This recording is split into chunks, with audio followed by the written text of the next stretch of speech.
আগতে স্বীকাৰ কৰিলে কথাটো তল পৰি গ'ল। ইমান দিন ঘূৰাই পকাই তেখেতে কিয় থাকিলে? ইমান দিনে তেখেতলোকক যদি কয় দিয়ে আপুনি পানী খাব নেকি, তেখেতে কৈ দিয়ে মই চাহ খাম। আপুনি ভাত খাব নেকি, তেখেতে কৈ দিয়ে মই ক'ৰবাত বাহিৰলৈ যাম। তেনেকুৱা কথাবিলাক কয়। সাংবাদিকসকলে সুধি আছিলে, সকলোৱে সুধি আছিলে, হিমন্ত বিশ্ব শৰ্মা ডাঙৰীয়াই সুধি আছিল আপুনি পাকিস্তানলৈ গৈছিল নেকি? উত্তৰবিলাক নিদিয়ে। পাকিস্তানত অকল যোৱাই নাই, পাকিস্তানত তেওঁ বহুদিন আছিলোঁ। পাকিস্তানত তেখেতে বহুত দিন আছিলোঁ। মই জনামতে তেখেতে লাহোৰলৈকে প্ৰথমে যোৱাৰ অনুমতি পাইছিলে। তাৰ পাছত আকৌ বেলেগ কেইবাখনো ঠাই তেখেতে ঘূৰি আহিছে।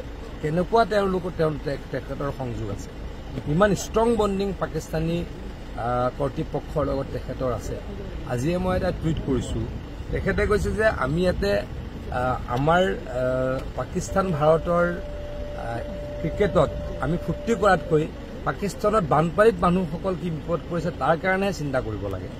ইমান ডাঙৰ পাকিস্তানী চিম্পেথাইজাৰ কেনেকৈ গৌৰৱ গগৈ ডাঙৰীয়া হ'ল, এইটো নিশ্চয়কৈ চিন্তনীয়। ইয়াৰ বিৰুদ্ধে ব্যৱস্থা কিবা গ্ৰহণ হ'ব? সেই ব্যৱস্থাটো তদন্ত চলি থাকিব, কিন্তু এগৰাকী সাংসদ যিগৰাকী সাংসদে পাকিস্তান বাৰে বাৰে ভ্ৰমণ কৰে, যিগৰাকীয়ে পাকিস্তানৰ ছাপোৰ্টত কথা কয়, তেখেতে উত্তৰবিলাক সোনকালে কিয় নিদিয়ে? উত্তৰবিলাক কওঁতে কিয় ঘূৰাই পকাই উত্তৰ দিয়ে?